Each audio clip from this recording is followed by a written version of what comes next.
Merhaba arkadaşlar. Malumunuz olduğu üzere 15 Aralık 2022 tarihinde yaptığım bir haberden dolayı tutuklanmıştım. Kamuoyunda sansür yasası olarak bilinen ama ısrarla adına dezenformasyon yasası denilmeye çalışılan meşhur TCK 217. maddeden o dönem tutuklanan ilk gazeteci olmuştum. Halen de tutuklanan ilk kişiyim. Hakkında dava açılan ilk kişi de oldum. O davaya soruşturmaya ilişkin iddianame hazırlandı. Dava açıldı. Önümüzdeki günlerde 28 Şubat'ta davanın ilk duruşması var. Ne yazık ki yarım sayfalık bir iddianame. Üst sınırdan cezalandırılmam istenmiş. Şartları oluşmadığını zamanında söylemiştik. Bunun bir gazetecilik faaliyeti olduğunu söylemiştik.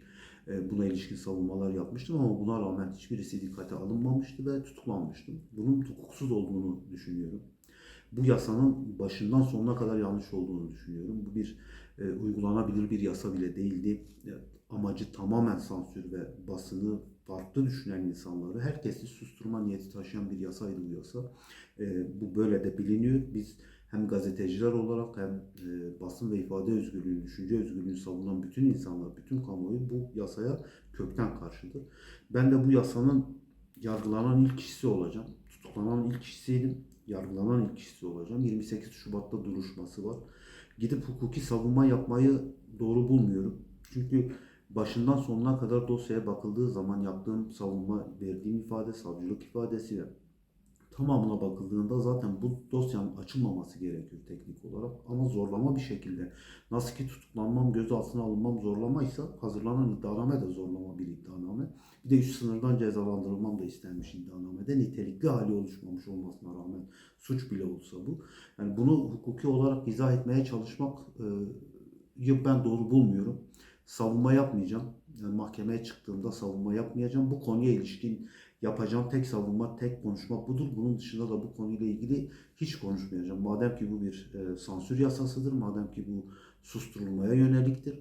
Bunu kullananlara karşı, yani bu davayı açan, bu maddeden dava açan mahkemede ben hakkımı savunmayacağım açıkçası. Hiçbir savunma yapmayacağım. Sadece susacağım mahkemede. Net gazetecilik yapmaya, konuşmaya devam ediyoruz. Kamuoyu önünde gazeteciliğimizi elbette ki yapacağız ama mahkeme karşısında susuyorum. Susma hakkımı kullanmıyorum. Susma hakkı ayrı bir şeydir. Susma hakkımı kullanmıyorum. Bu kanuna ilişkin verebilecek cevap yok. Yapılabilecek bir savunma yok. Bu bir sivil e, tepkidir. Mahkemeye gideceğim. Mahkemede hiçbir şey yapmayacağım. Yani susma hakkımı da kullanmayacağım. Bunu hukuki olarak izah etmeye çalışmayacağım. Çünkü bunu savunulacak bir tarafı yok. Ne dosya içerisinde dosyanın özelinde savunulacak bir tarafı var ne de genel anlamda bu yasa maddesinin savunulacak bir tarafı yok. Neresinden tutacağımı bilmiyorum. Nasıl savunacağımı da bilmiyorum. Hiçbir şey yapmıyorum. Yani buna verebileceğim tek tepki budur. Mahkemeye gideceğim. Ama mahkemede hiçbir şey yapmayacağım. Susma hakkımı kullanmıyorum. Ayrı bir şey bu. Mahkemede hiçbir şey yapmıyorum. Madem ki bu bir sansür yasası, mahkemede kendimi sansürlüyorum.